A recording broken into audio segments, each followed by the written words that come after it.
लोक जनशक्ति पार्टी रामविलास की राष्ट्रीय अध्यक्ष चिराग पासवान पटना पहुंचे। बिहार सरकार के मंत्री सुरेंद्र यादव के बयान पर प्रतिक्रिया देते हुए चिराग पासवान ने कहा कि सरकार को बिहार की ज्वलंत समस्याएं दिखती हैं या नहीं, यह लोग देखना नहीं चाहते। बार बार लोगों की आस्था और विश्वास का मजाक उड़ाना और उस पर बयानबाजी करना, हम हर बार कह चुके हैं कि व्यक्तिगत आस्था के विषय है। ये कौन किस चीज़ में आस्था रखता है, कौन तीसरा व्यक्ति उसको निर्धारित करने वाला कोई नहीं हो सकता।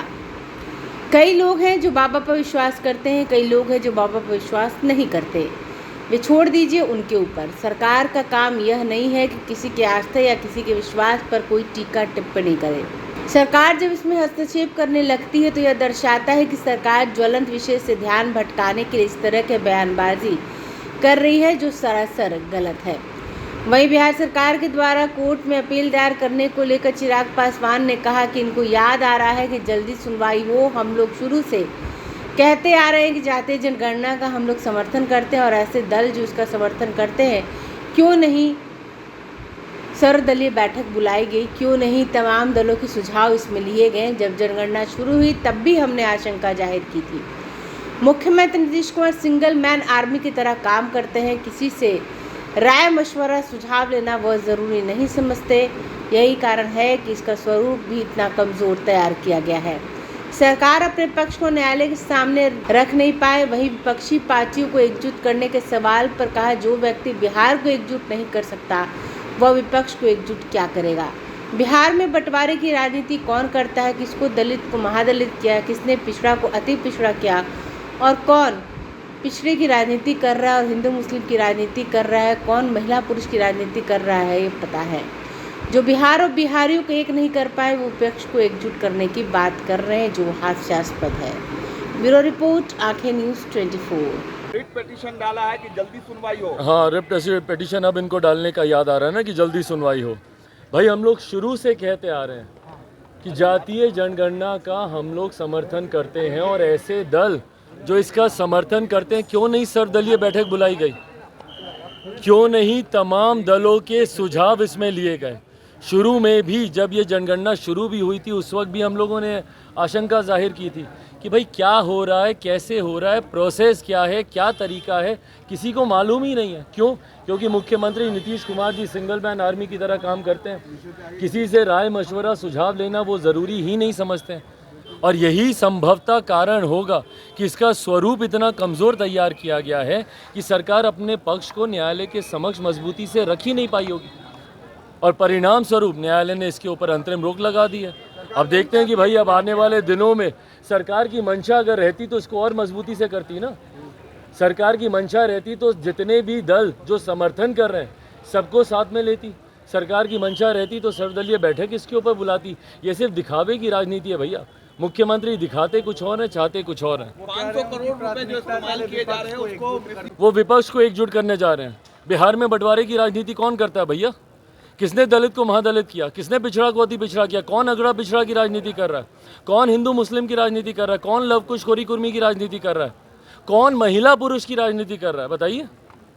तो जो बिहार को एक नहीं रख पाए, जो बिहारियों को एक नहीं कर पाए, वो आज विपक्ष को एकजुट करने की बात कर रहे हैं। हास्यास्पद है भैया। और कैसे विपक्ष इनके नेतृत्व में एकजुट होगा? कौन सा मॉडल है इनके पास भैया विपक्ष को एकजुट करने का? कौन सी सोच है इनके पास विपक्ष को एकजुट करने की? और कभी गलती से कोई विपक्ष इनके साथ आ भी गया तो देश की जनता क्यों जाएगी इनके साथ? बिहार में कौन सा ऐसा मॉडल ये खड़ा किए हैं भाई? क्या बताएंगे देश की जनता के सामने जाके कि बिहार में एक दिन में इतनी हत्याएं हो रही हैं तो देश भर में हम इतनी हत्याएं करवाएंगे? या बिहार में इतना भ्रष्टाचार हो रहा है तो देश भर में हम लोग इतने लाखों करोड़ का भ्रष्टाचार कराएंगे? या बिहार में जहरीली शराब से इतनी मौतें हो रही हैं तो देश भर में शराबबंदी लागू करके हम लोग इतनी मौतें करवाएंगे? क्या मॉडल है इनके पास भाई?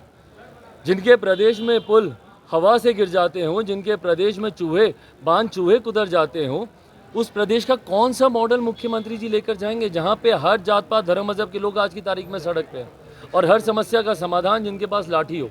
तो उनको देश अपना नेतृत्व क्यों स्वीकार करने देगा, बताइए। कर्नाटका में बजरंग दल को बैन करने की बात कांग्रेस ने मैनिफेस्टो में डाली है और उसके बाद अब बिहार में जेडीयू के सांसद भी मांग कर रहे हैं। सरकार करके दिखाइए, हिम्मत है तो करके दिखाइए भाई। किसी भी संगठन को सिर्फ राजनीतिक लाभ के लिए, उसके नाम को इस्तेमाल करने के लिए इस तरीके की बयानबाजी करना सरासर गलत है। मैं बार यही कहता हूँ, क्या सही में ज्वलंत विषय समाप्त हो गए हैं?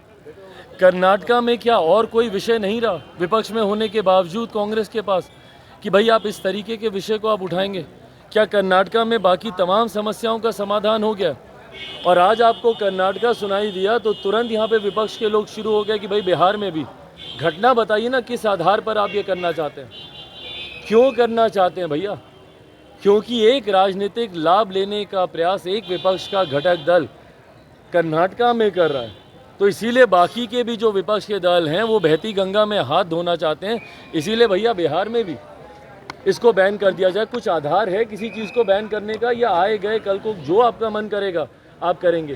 तानाशाही की सरकार चला रहे हैं या लोकतंत्र की सरकार चला रहे हैं? इस तरीके से अगर तानाशाही है तो सही मायनों में जो मुख्यमंत्री बोलते हैं लोकतंत्र की हत्या हो रही है। लोकतंत्र की हत्या मुख्यमंत्री जी इसको बोलते हैं, जहाँ पे किसी भी संगठन को बैन करने की सिफारिश कर दी जाती है, आपके दल के नेताओं के द्वारा मांग उठा दी जाती है बिना किसी आधार पे, इसको कहते हैं लोकतंत्र की हत्या। लोकतंत्र की हत्या 2017 में आपने की थी, जब जनादेश का अपमान करके आपने दूसरी वैकल्पिक सरकार बना ली थी, और 2015 के जनादेश का अपमान किया था। लोकतंत्र की हत्या आज आप कर रहे हैं। जनादेश एनडीए के लिए था, महागठबंधन के सरकार के साथ आप सरकार चला रहे हैं। ये तमाम परिणाम, ये तमाम प्रमाण हैं कि कैसे मुख्यमंत्री नीतीश कुमार जी लोकतंत्र की हत्या करते हैं, कैसे नीतीश कुमार जी की लोकतंत्र विरोधी सोच रही है। थैंक यू भाई। अगर आपने अभी तक हमारे चैनल को सब्सक्राइब नहीं किया है तो हमारे चैनल को जल्द से जल्द सब्सक्राइब करें, लाइक करें, शेयर करें और कमेंट करें। क्या आप पत्रकारिता के क्षेत्र में अपना कैरियर बनाना चाहते हैं? तो आज ही royal Ashoka institute of mass communication and journalism में अपनी जगह सुनिश्चित करें। आर्यभट्ट ज्ञान विश्वविद्यालय पटना से मान्यता प्राप्त 100% प्लेसमेंट के साथ royal Ashoka institute of mass communication and journalism नामांकन जारी है। हमारा पता है DS/16 गायत्री मंदिर के समीप, कंकड़ बाग, पटना 8,20,000। आप हमें संपर्क भी कर सकते हैं। हमारा मोबाइल नंबर है 9955456126।